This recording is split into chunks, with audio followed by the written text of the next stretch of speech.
performance today? United. Oh. The balls are cracking. Can't let him get away with that shit. Who got it now? Whose turn is it to answer the question? Ask me the question. Ask me. No, it's not. You This way, I'll call you ready. I'll call you first, man. Go ahead. Let's get the show on the road. Yeah. But before we do, let me do this. Oh yeah. Make sure you cut that off. That's not part of it. They don't tolerate. That's not part of it. They don't tolerate it. They don't tolerate it. Only good dances. That wasn't even Brazilian. You wanted to dance instead? I wanted to hear your view on that. Nah, he wanted to do Julio Martinez. On the edge, right? Yeah. Okay. 30 minutes. Yeah, 30 minutes we can do it. Ready? Welcome to 11 Aside, Organized Chaos, a podcast that takes you from chaos to conversation. I'm your host, Eddie, and to my left we have BG, Manu, Michael? Yeah, Arsenal. Big Ben. 11 players, one pitch, endless stories. Let's get right into it. Match day recaps for week 23. What was the biggest upset of the day? Let's go with you first, BG. the Brighton game. Mm-hmm. I didn't expect Fulham to pull that off. In my mind, Brighton is a rated team now. They play beautiful football, and yeah, so that was the upset for me. Brighton? Yeah. Yeah. For me, it's Liverpool. Any game Liverpool doesn't win is an upset to me from how they started the season and how they ended last season. Yeah, what about you? I think the Arsenal versus Manchester United game. So that's it. That's an upset because it's like, yeah, the underdogs, They put it up, they put something on. I know. Yeah, it was an upset. Arsenal is the bigger side. You guys must find your level. Yeah, I In our home, we haven't lost any game. Imagine. We Home haven't game. lost a game in our home this season. So. We dismantle sometimes. It's okay. Scatter. So 2 blocking goals. What about you? Yeah. The Sunderland game. Okay. Sunderland is West Ham. Yeah. I'm Like, it's still, the way Sunderland started the season, you expected them to play well against West Ham. Because West Ham also is like on and off. Like they play well this week, next week, and then suddenly against Sunderland, they just showed up. So, yeah. And which player completely surprised you guys this weekend? Let's start with Michael. I still go with Dorgu. Dogu? Yeah. Okay. That goal was out of this world. Unlike him, right? Huh? I said unlike him. To shoot from that far? Well, no. Like him. Some people Ever will since say I that. playing forward, he's been scoring some good goals. And he's actually picked up form, to be fair to him. He scored, didn't he score last week? Yeah, he did. Yeah, Yeah, Yeah, so He's banging them. he's been hitting them. he's been scoring, and he scored a worldie against us. Yeah. So who's yours, BG? I think I wouldn't say it's a surprise because we all know when Bruno plays his position, he's a masterpiece. But the last couple of games, him and Mainu have definitely stepped up. So Lema? yeah, You sure? yeah, Kobe Mainu. So yeah, those two for me, and it helps that I'm a Man U fan. So. Okay. What about you, Ian? Zubimeni surprised me today. His performance wasn't up to par, so I would say surprising for a player of his caliber. It's very surprising that there was a decline in his performance today. It was very surprising. He plays good, very good player, but today just wasn't. Yeah, it was very surprising. He himself would be surprised about his performance today. So be surprised by United. What about you, Ben? I'll say Cunha. Cunha. Yeah, because like he's been coming like against City he was off the bench and he scored a good goal, and then again and assisted, and then against the the small club that we played today.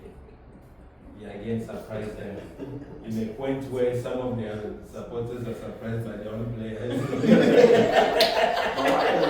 Why does those players surprise you? Cunha is a classic player. Oh, yeah. Why does he surprise you? It did surprise me. It's one of those whereby you So he's not a surprise. it's a surprise. How? Because, Cunha is a baller. from him playing that well, it's a surprise the Arsenal players that they disappeared.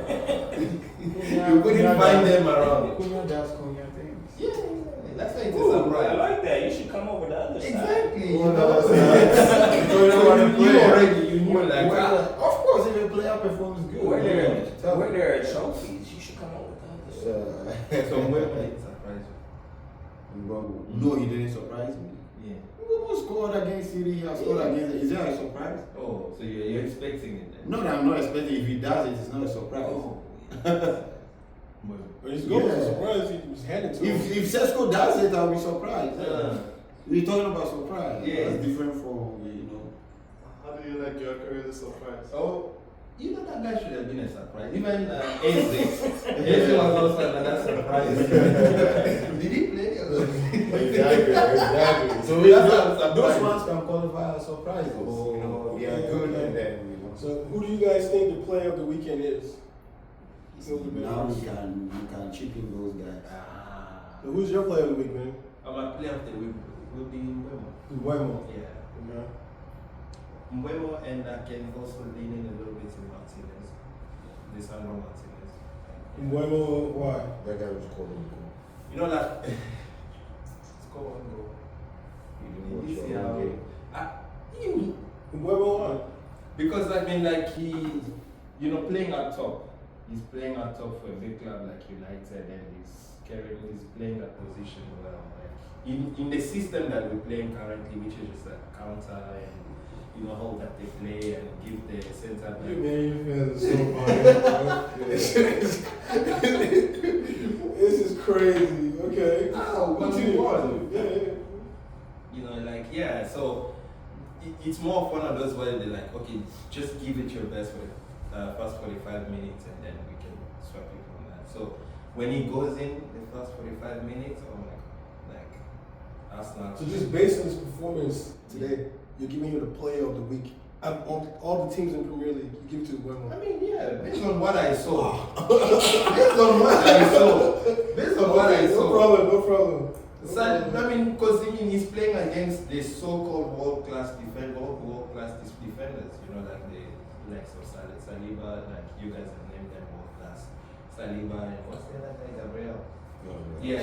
Street fighter. Exactly, so you don't expect, going in the game you expected like, oh my god, but you showed them that they're still small for What about you, man? I'll give it to Esteval, a goal and an assist.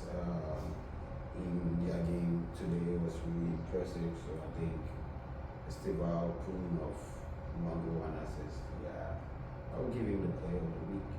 That's an honest take. Yeah, That's an honest take. What about you, Brian? Man, one thing I don't know about you, man. I don't know about you, man. Player of the week. What about you, Brian? That's one of those days, right? Esteval did have a good weekend, but he's a young lad. He's still coming up in this game, you know what I'm saying? So I'll have to go with a season bet. Harry Maguire? Yeah. Because since he's gotten in that back line and we're playing four in the back, it's been a lot more stable. And it's because he's willing to put his big old head in everything and anything. So I will go with Harry Maguire. So your give defense him has been stable since he's been a there? little bit better. 2 games is enough to say it's been stable? Yes, it has been.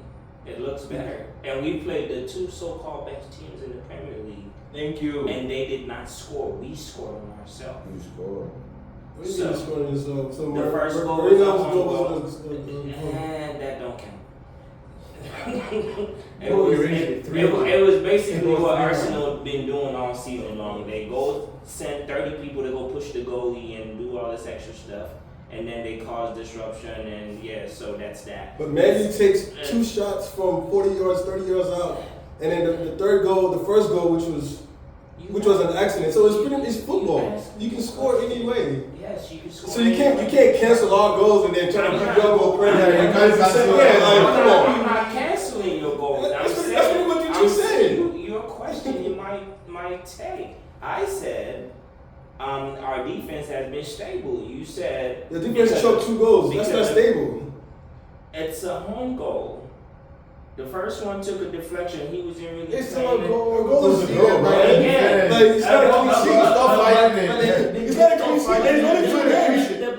It's too early to say that's my point. The point I'm trying to make is that the last 2 games we played, no team. Well, again, That's called own goal, and you say defense. But was it one of those where he kicked It don't matter. It It's doesn't still matter. a It's a own goal. goal. But was it Harry It's not a clean Maguire? sheet. Was it Harry Maguire? It was your back line. Did I said It wasn't defense. Harry Maguire. It doesn't matter. He said defense. He Did said the defense. back He said line defense. look better the last 2 games than it's been the past 15 games we It's played? too early to tell because they scored 2 goals on them today. Again, It's too early to tell because they scored 2 goals on them Did today. it look And they've better? only played 2 games. Again, we neutralized Holland. Oh, so Arsenal's a top team now. Who's the You just top? called them a small team No, just you now. said- you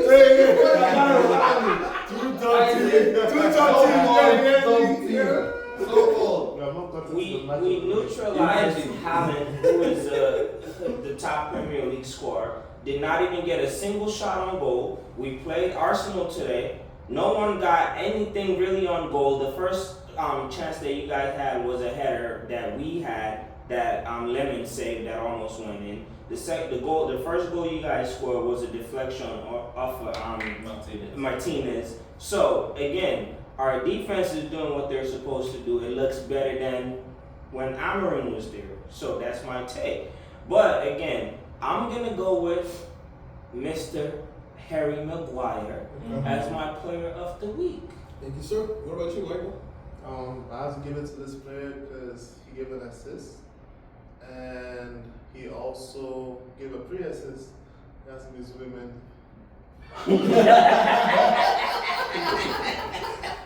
But all jokes aside, I'll give it to Esteban. That's the one. Like he said. Okay. For me, just my take, I give it to Harry Wilson. He scored a last minute goal again. That guy has been unbelievable. Yeah. He's been playing some great soccer. He's making me really like Fulham right now. But that's my take on that. Is that Wilson? Harry Wilson for Fulham. He's making him like fool. No, I support Fulham. Like my boys play there. Yeah, when Nigerian boys they don't play there. So They should be a backup. no, I don't have a backup. I'm a gunner for life. We get I it. Like- think Arsenal should have gotten Wilson instead of Chicorez. It's okay. All right, let's go into our game of the week. Arsenal versus Manchester United. Woohoo! So, what is one word to describe the performance today? Oh. The balls are cracking. Can't let him get away with that shit. Who got it now? Whose turn is it to answer the question? Ask me the question. Ask me. No, the it's question. not- You you answer answer it. it. No, it's okay. We're going from this way. I called you first, man. Go ahead. So what's one word for the game? To describe today's game. You wanna lose your turn? Brian, you gone already with the dance, so. Yeah, Brian already described it with They today. describe it with the dance. Come on, man, let's go. I'll still get my turn. Oh, One word to describe the performance for Arsenal and for United. for Arsenal it's just chaos. Mhm. Like today was just chaos. So what do you mean? What do you mean chaos? They looked confused. Well, I'll give props to United. Arsenal looked confused. They didn't really. I mean, after the own goal, like you guys said, defense scored it against the Sandro Martinez scored a goal. Yeah, well, after that, you guys just went flat because United stepped up, and Arsenal was just nowhere to be seen. They scored another lucky goal and then just kicking the ball around and it went in the net well. But then we showed them, United showed them that we still calm down. Because like last week when I said floor, someone said, oh, you Floor? Floor. United Flog. flog Arsenal. Oh, flog. Okay. But yeah, so for Arsenal it's just chaos. It's just chaos. Okay. What about for United? Oh, for United, what's that last?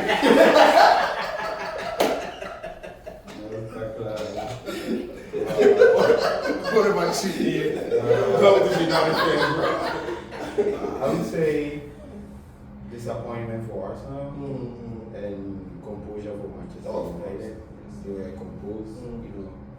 You concede one goal and you pick the pieces up and still think you can win. That's composure. There's the equalizer 2-2 into the game, and these guys still think they can win. They didn't think, oh, let's go home with a draw.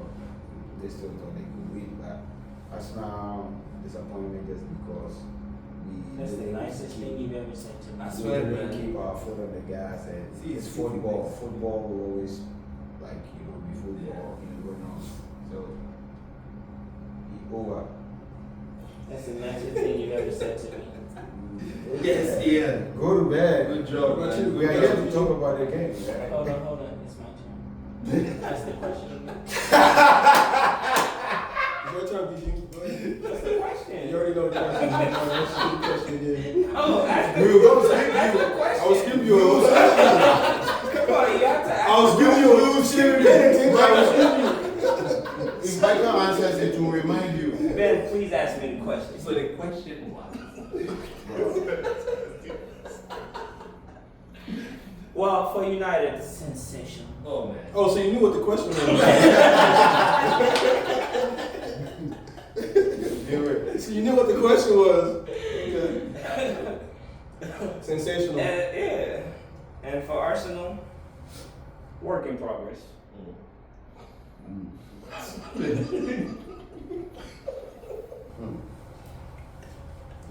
What about you, Michael? I'll say United. I'll give it beautiful, composed. Yes. For Arsenal, I'll say needed direction. Sensational, beautiful, masterclass.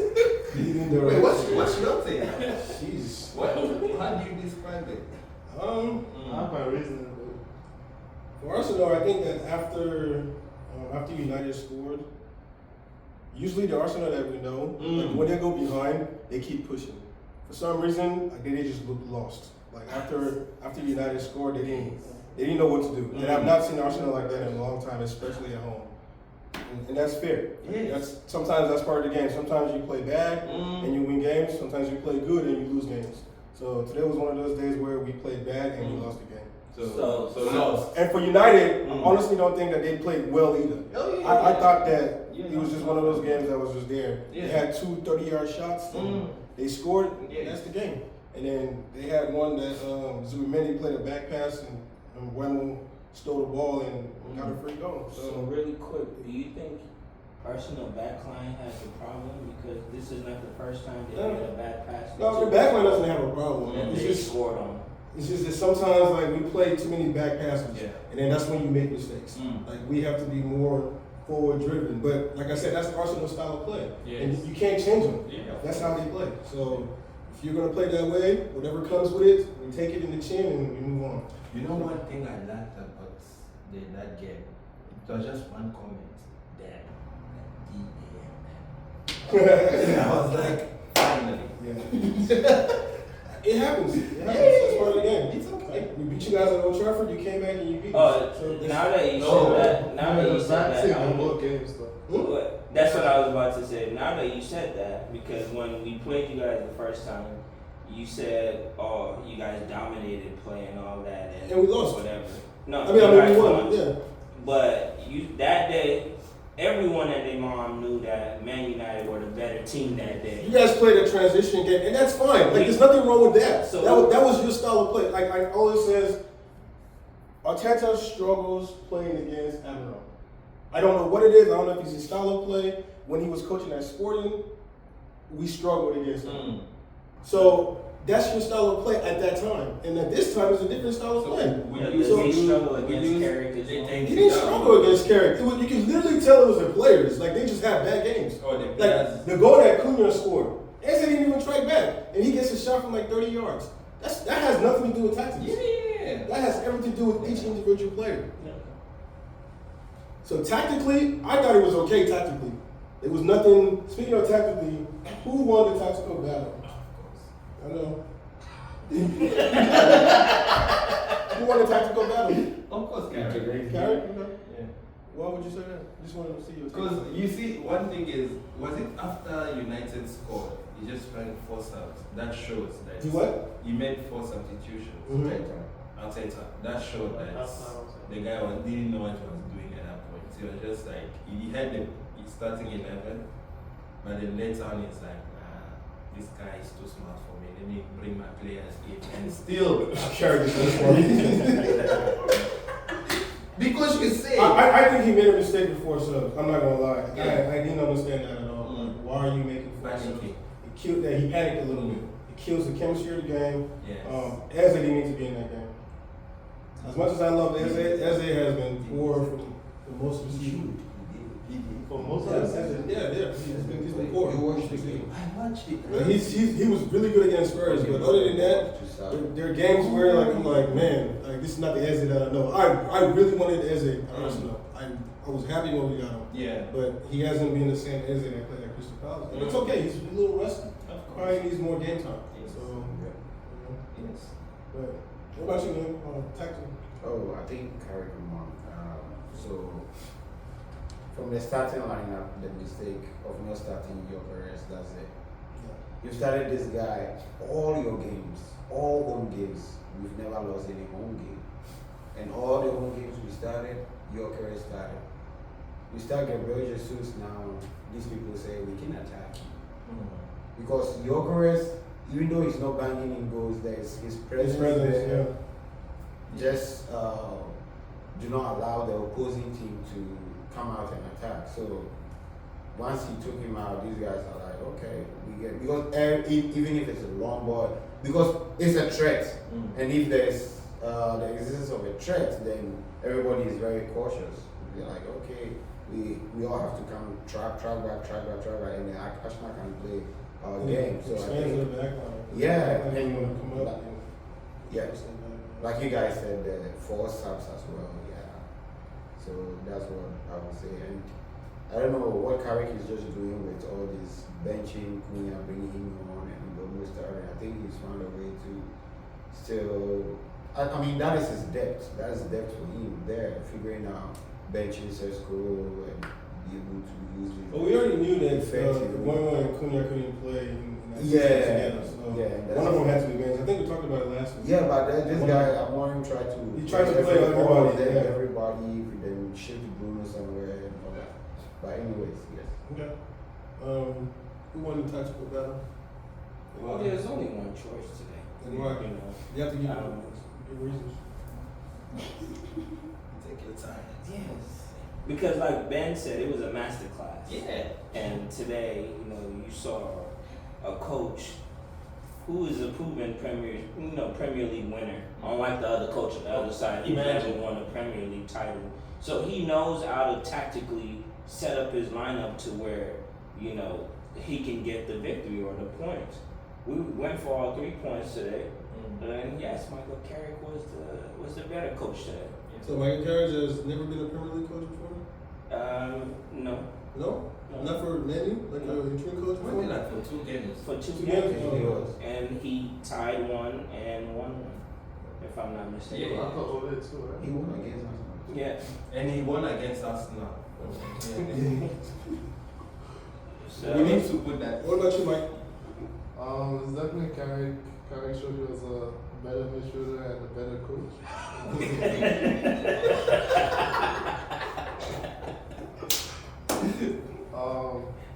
That's the gameplay. I said Arsenal need direction. The gameplay revolves around passing to Odegaard gets the ball. He doesn't want to penetrate. he passes to Saka, Saka does a few leg overs, pushes it past Shaw. Either he cuts in to try and shoot to his predictable, or he cuts in and tries to cross, but his cross is very accurate. I think other guys should have done more to try and put the ball through the middle, find Jesus, take it to the left, where it was just predictable. And United stopped that through carry, and we won. They force him down the middle, and once he goes out to soccer, they double team. There's two people always there, so. And they started The game plan worked. They went to corners and scoring through goal. Hey, a goal is a goal. Yeah, I remember that. Who was the standout performer and why? Stand that side. Michael, Let him run it. Michael, who was the standout performer and why? There are many standout performers. I'll still give it to Dogo. Because that goal changed the tide of the game. Without that goal, I don't know what United would have done, but that goal came out of nowhere. Very surprising. Oh, surprising. It was still a good goal. Surprising, but a good goal. They forget themselves sometimes. When they start talking, the truth comes out. I say what it is. It was a surprising goal, but it was a good goal. And Raya was nowhere to be found. Okay, so who was the star that was missing today? Well, Arsenal? Yeah, well, no, from anybody like again. They don't have stars. I'm going against what you said, Drew, and I'll say you guys should have started Eze. You should have started as in. You should have started Eze. Just over Odegaard. Odegaard was just doing the same thing over and over again. So like, are you gonna try something else?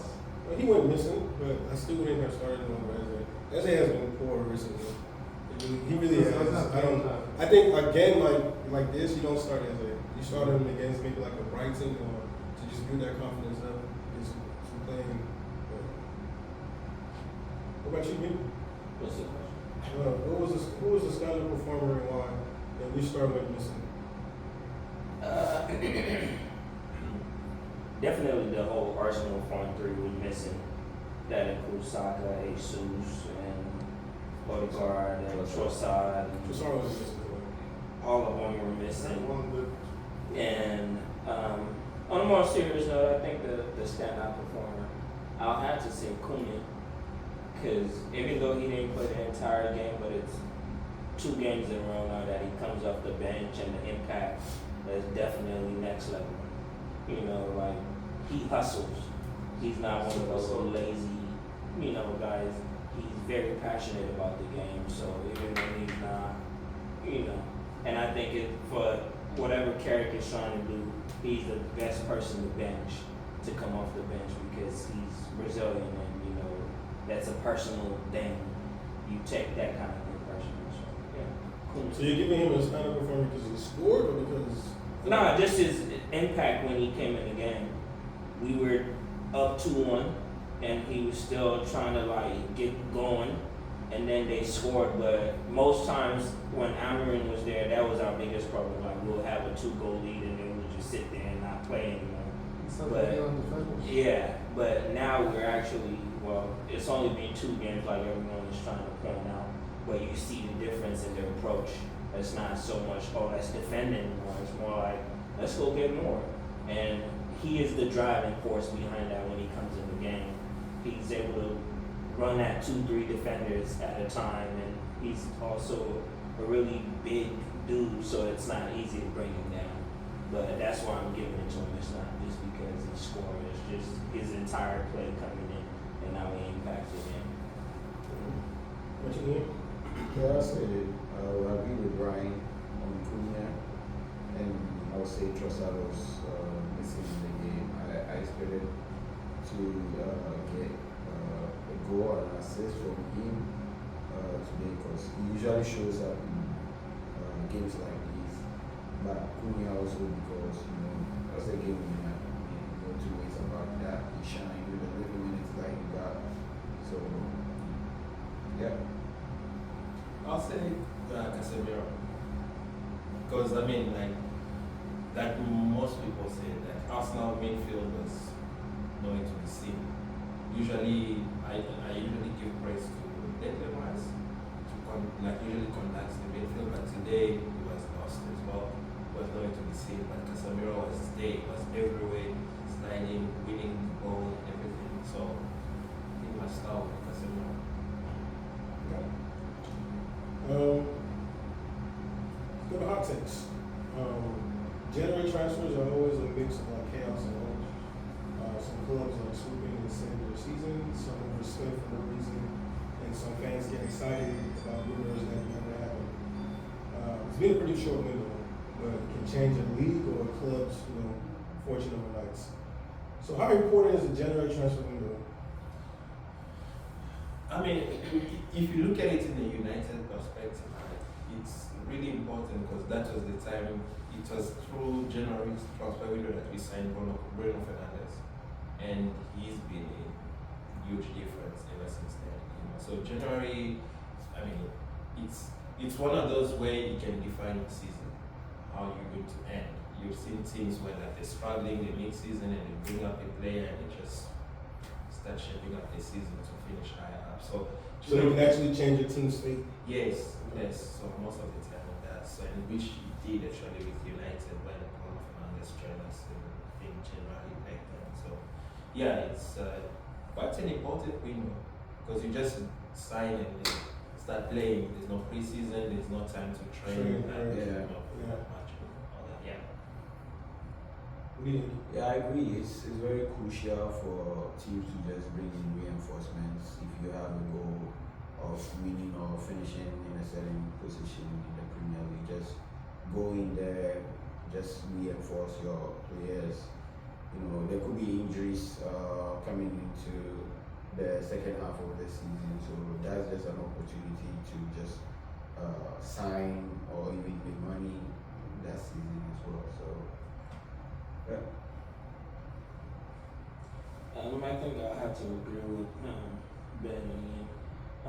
It's very crucial, especially for teams with aspirations of like finishing in the top four, or teams that are trying to stay up and not get relegated. And for example, for Man City right now, I think the signing of Gay is gonna prove, it's gonna show a lot for them because that's something that they need. They need someone that can come in and play to the style of what's his name? Pep likes to play. A defender that can carry the ball and all that, and Gay fits that scheme. So it's gonna show in the upcoming weeks and months or whatever. But yeah, I think it's vital for this January transfer window for a team to have this little time to be able to like address needs that they may have and move forward. I agree with what everybody has said. Just to add on to that, it is very crucial. It also adds like a little bit of an edge to transfers. Because we know Liverpool are trying to go for Gueye in the summer. Usually you have like different competition in the summer, but when it comes to January, it's like mentally going in without any competition.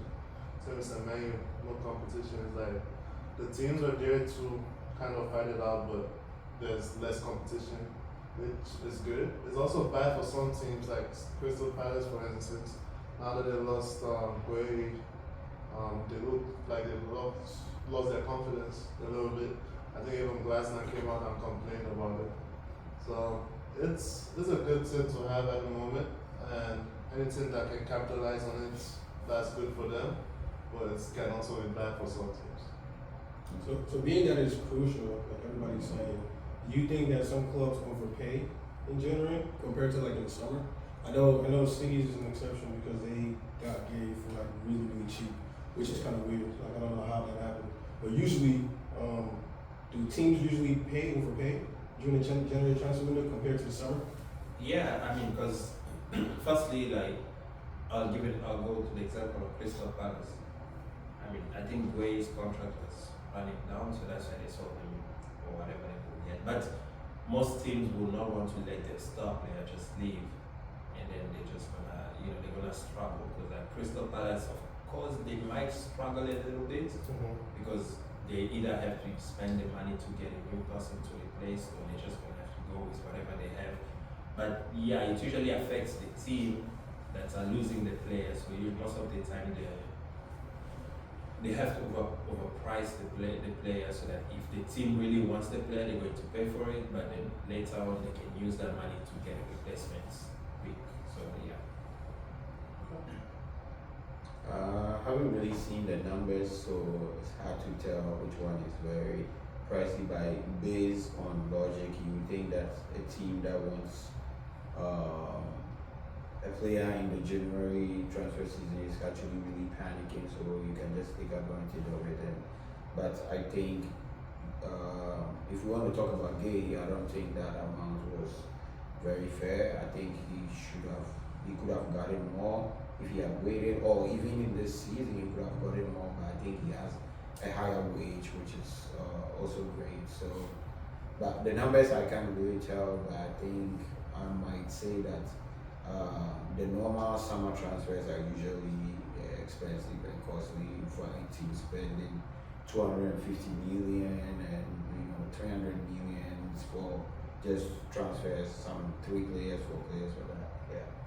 So even if Gay has a higher, his wages are higher, doesn't the club leave him loose?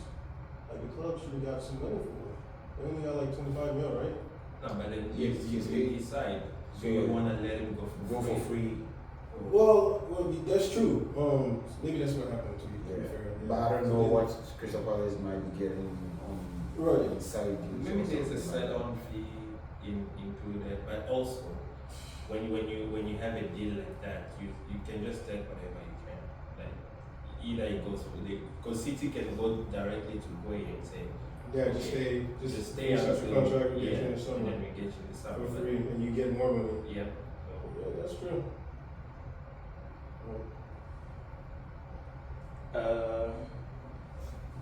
I think it depends on the quality of the player.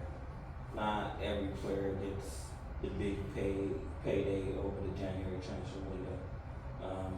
But I think majority of teams are willing to spend because again it's a booster. They need that boost within their system to either finish top or win the championship or get relegated. So whoever they feel like is gonna come in and help their chances of attaining whatever they're trying to do, and can also be there the long term because they don't just sign them for January and that's it. They sign them to like a 3, 4, 5 year contract, and so they're gonna be there for a while. And maybe it's someone they want to build around whatever system they're moving on with. So there's a tendency. A lot of times, yes, some people get paid a lot more, and other times, it's not so in their favor. It's just whatever, like you just said with Gay, is whatever can get the player out, because there might be a lot more going on with that situation. Like he's not performing to what they think he's capable of because mentally he's already gone. He's not there anymore. The coach is already leaving at the end of the season. So it's like there's a lot of other stuff. So, but yeah, it depends on the player and the quality and whatever the team is trying to do. Also add to that, I think that teams do end up paying more for players in general. That's why you usually see in the January transfer when they go for fringe players. That's like players that are either in a different league that doesn't really have that value of the Premier League or the major 5 leagues, or they are on the last year of their contract and they need a new team before the summer to kind of like help their team to make some money rather than work for free in the summer. Yeah, I do agree that they do end up spending more if they really do want to play. Like we're going for someone like an Ollie Watkins from Aston Villa. They'll charge you a hell lot of money because their season is going well with him right now. Versus you go for, let's use Gueye, so this is a live example. For Gueye, that his contract's already ended. It's like, we are desperate to sell you, so we're going to sell you for cheap. But on the norm, if they didn't have to sell him, it would be expensive. Like the Matente situation. So speaking of that, which generous signings do you think will make the biggest impact this season, or which ones are rumored? Do you think will make the biggest impact this season? Let's start with you. Semenyo? Yeah, he just adds an additional scoring front for Man City, which we were talking about in this podcast. Allen was their main scorer and all that stuff, but since Semenyo has came in 4 games, I think he scored 3 goals, 1 goal each game, except for that. Are you game counting I the said that game is United. no the FA? Is it FA Cup? So he scored 1 goal, right? You said against United? No, he didn't score against United. That was Yeah. He didn't score. Carabao Cup, right? Okay. Yeah. But he scored in the Carabao Cup, and I think he scored 1 in the Prem, and he scored this weekend too. So he's been consistently scoring. I don't think So Haaland he's scored on- 1 goal. No, Haaland hasn't scored since he came. So yeah, it's added scoring front for them that they haven't had in a while with their wingers. Richard? I think I'll stick with City for right now because and go with Gay. I think we've all been talking about how old and tired City's backline is starting to look, and he's what 25 or so. He's young, and I think in the future he's going to be the staple of that backline, and he's solid. He reads the game really well, and How is Governor? He's young. He's Yeah. like 20, right? 21. yeah. So I'll go with Gay. I think he's going to be very impactful for City moving forward because last few games they haven't been able to defend anybody, but they kept a clean sheet this past weekend, given they played Watford or whatever. But still, I think it's a good way for him to come in and get going. But yeah, okay. Richard? Yeah, I agree with them. I'm just currently looking at the list, but I think Arsenal letting Waneri go wasn't good. I think the guy went to Marseille on loan. Guys scoring over there already. Aston Villa, nothing match. Pascal Gross back to Brighton. So for impact purposes, Brennan Johnson to Crystal Palace from Tottenham, 35 million. Okay, maybe for Palace there can be, because that guy I've always liked Brennan Johnson, very good player. He can make an impact over there. So I think back to Manchester City, Semenyo, if you watch his style of play, it's kind of like you can think of him as he just attacks. He's not a player who gets the ball and thinks I'm gonna pass it back. Like either I'm crossing it, finding somebody, or going take someone on. But I don't know how he does it, but I usually see him as slow and not slow, but these days you watch him and it's like it's actually balling, it's true, So I think he will make a really good impact. Gay also like great impact because City's back line, they're with injuries and it will help them. So they are already making the impact. So those guys. And I think I'll look at like rumors in terms of like rumors. You have like Adam from Crystal Palace. What? Going to I think Adam Watson. Yeah. He's rumored to be going I think to United or something like that. Yeah, but which might not happen or may happen. But then these are just rumors. But if someone like that were to move and come to United, of course it's going to be a big difference knowing how Casemiro is about to leave, is leaving, and it will be like a huge impact for him to come in January to get used to the team and then take it on from there. But also there are not much really players who make so much impact, except you have like those big names like the Semenyo and but like just a rumor that Adam Watson going to United. Of course, that would be like a big improvement to our midfield. Yeah. So, if you've been following the Turkish football, you know that this isn't just about one mere match or one bad referee call. Over the years, there have been repeated rumors about illegal betting, suspicious games, sudden odd shifts, and players or officials being too close to gambling circles. Nothing ever feels really clear. Investigations, names leak, fans argue, and other things fade away. but the damage sticks. Fans lose trust, matches feel questionable, and every mistake suddenly feels suspicious. So today we're not trying to solve any case. We're talking about how this gambling drama affects the game, the players, and the fans, and why this keeps happening. So with that being said, how much influence do you think illegal gambling really has on players? It has a big impact because you know like when you had the similar case with I think Paqueta from West Ham. Yeah.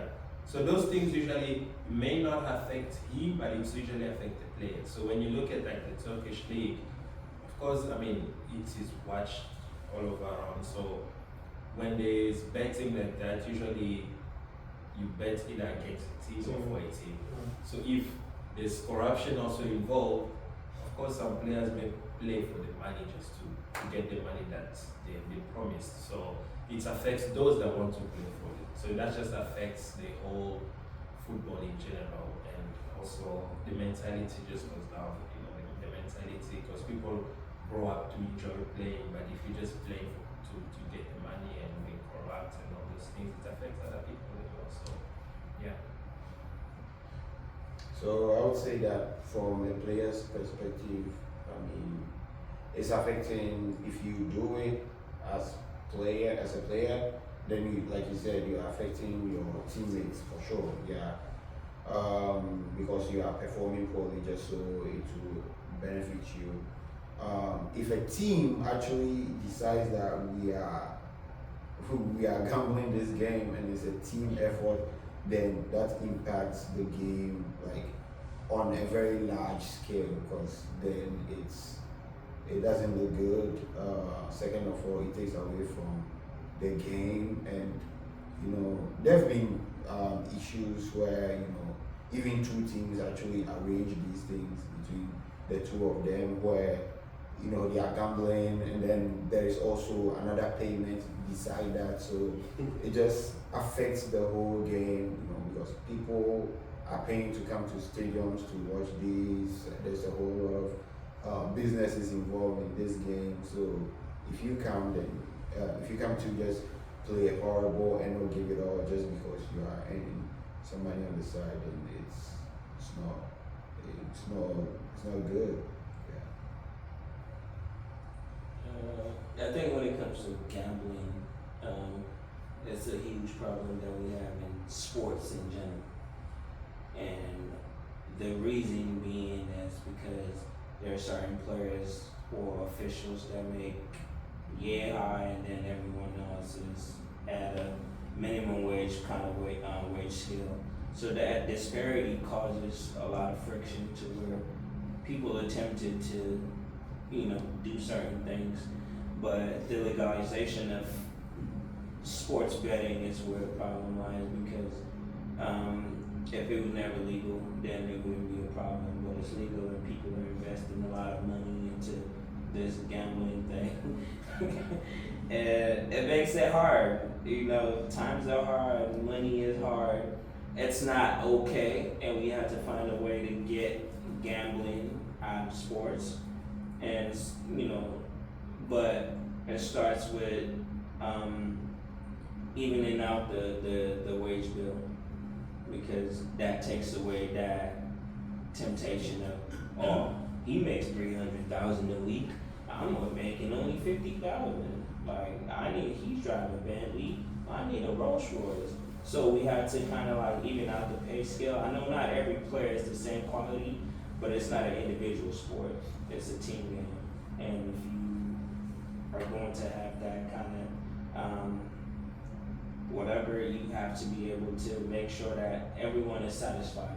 It's like having a job and you have disgruntled employees, and when they're disgruntled, you're liable for whatever comes out, you know, with that. So just trying to even out the pay scale and making sure that everyone is pleased and satisfied and happy.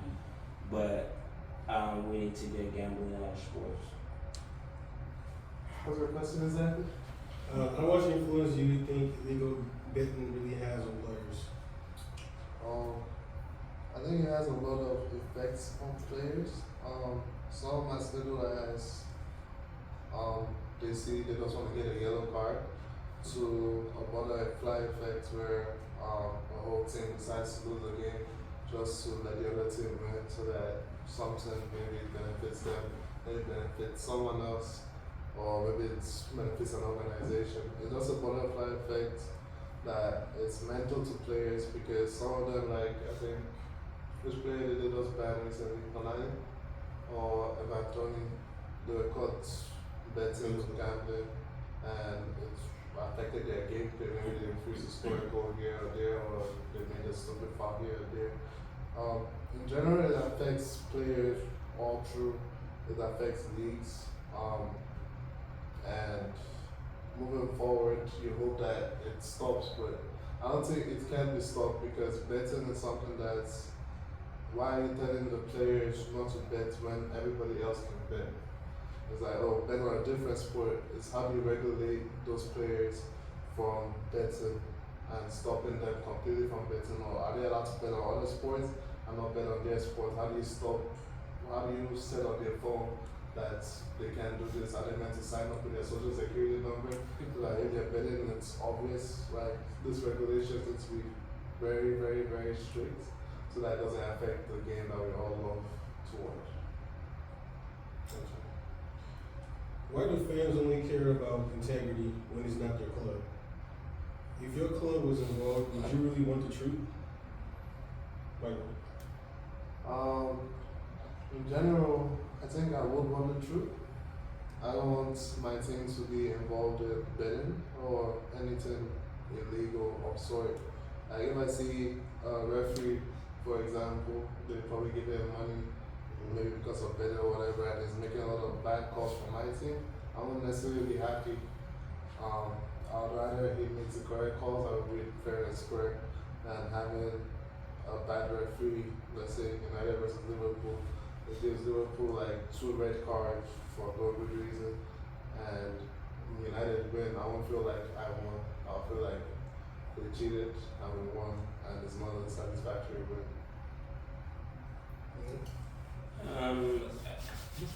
If my if my club was involved, would I be okay without it? Yeah, I think I would love to know, because we all love the game, right? It's fair to just have a fair game where you win, you lose, and that's where character is built as well. You know, if you lose a game, now you go try to learn how to be a winner, but you also learn how to be a good loser and not a sore loser, right? In essence, like, I don't want, because again, you know, like, a lot of professional teams and athletes are held at, you know, at a level of, you know, at a standard of like, you're a hero to a lot of kids, you're the superstar, so they have to carry themselves with that.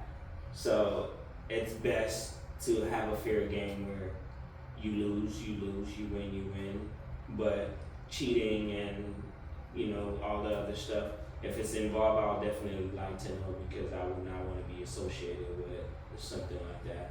I would love, you know, like Man United, we've been struggling for the past 12 years, but it's good because somehow we're building character. We're learning that certain things just don't work and other things work. So, yeah. Yeah, so what I would say is sports and football has a lot of emotions involved. Everybody watching, I'm not wasting my time to watch the game just so that it's just to pass time. You know, we love the game that we watch, we love the teams that we support, and anytime something happens, whether good or bad, we are still behind this team. So we are pouring in our energy, our time and emotions for the team that we love. So for them to do something that favors them and downplay the game that they are playing, then that wouldn't be fair to us, the fans. So if you're gonna gamble, yeah, I want to know, just so that I don't put in much effort. I know that you are gambling, you're going to lose the game. Why waste my time, wake up 4:30 a.m. to watch a game and all that? We love the game. So even teams that we are not actively supporting, if you learn these things about them, it doesn't bring any fun to the game. So the emotions, let us just enjoy the game fair and square and without any external influences. So I just want integrity in the game. Yeah. Yeah, I mean, in terms of gambling, I mean, it doesn't really have to just be a team. It can be any team. You, one way or another, will always be affected. So it can be either the team you support or you don't support, or you watch or you don't watch. One way or another, you'll still be affected. So in all, I think just it shouldn't be something that should be allowed either legally or illegally. It should just be something we all enjoy.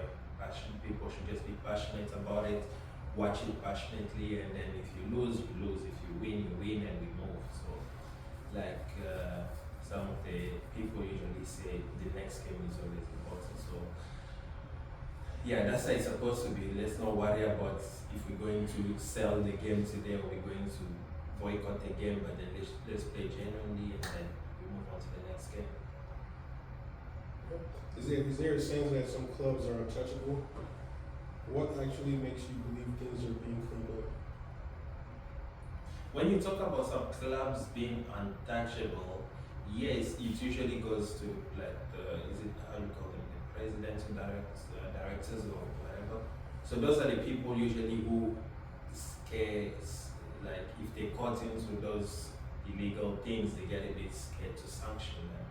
So it's we have to kind of remove those things of okay, this person is untouchable. So if he's caught in doing something, we're just gonna throw it under the bus and move on. So now everyone has to be treated equally, regardless if either you are a bigger club or you're a lower club or you're a small club or big club or mid-table club, whatever the circumstances can be. Everyone has to be treated equally.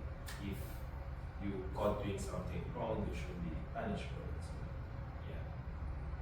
Okay, so I was saying that I think things are getting cleaned up, and like Ben said, presidents and certain clubs, names think that they've established the name for themselves. That's fine, but we've seen their influence in the past in certain games where you could clearly see, like, let me call it daylight robbery. You could see something fishy going on, and you don't know what stakes are there to motivate such robbery. But it could be gambling, it could be just their influence, and but things are getting cleaned up these days. It's kind of a little bit fair. The introduction of VAR, even though it's not like it has its own challenges sometimes with the refereeing. So I think things are getting cleaned up, but I just wish sometimes further investigations could be followed up on certain things that you clearly could tell that there is something happening in the background. So that's what I think. I think from the outside looking in, it may seem like that because financially, some of these clubs have the backing of, oil money and all these other monies that are impacting the game at the moment, where investors are coming in and putting in so much money and they're trying to get their money back. And at times it looked like, they're buying the officials and, other things too, as much as they're buying the clubs. But I think it's also the different leagues that you watch. Because when you look at the Premier League, yes, there are like mishaps, but you can tell that that's just what that is. It's, bad refereeing or whatever. But it does make you question, like, we've heard about what's going on in the Spanish league or what's going on in the Italian league. Does this mean it's coming into the Premier League now too? So, again, from the outside looking in, it may seem like it, but no one can ever just really pinpoint certain things and be like, yes, there's this and there's that. So the hope that even if it is, it's at a smaller scale and it's going to get cleaned up. But I don't think anyone can call it, for sure saying that it's impacting the game. I'd say the big teams there's some big teams that you can definitely see that when they're playing wide broadcasted games, you can see the corruption, the illegality of their game.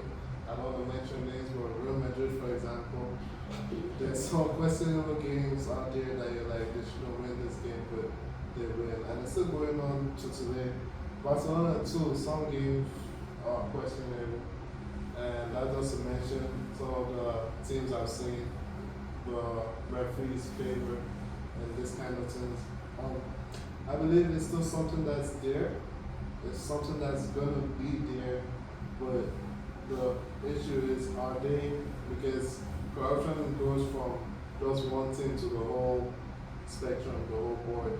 Is it something that the whole board are gonna come to and say they don't want this corruption to be there or to be so obvious? And will they actually put those tools to reduce it, like in the refereeing decisions for this kind of games? We bring in VAR, but you put human beings in charge of the VAR. They're going to still make those decisions that are questionable. So we need to, well, they need to figure out a system that removes this questioning from it and make it more of a whole neutral set of laws that everybody follows. A foul is a foul, a handball is a handball, in this game to the next game. No cheating for the other team and all sorts of that. At the end of the day, scandals don't define Turkish football or any football. Passion, talent, and love for the game does. Every controversy is also an opportunity for clubs to clean up, for players to show integrity, and for fans to demand better. The league is messy, sure, but it's alive, exciting, and full of potential.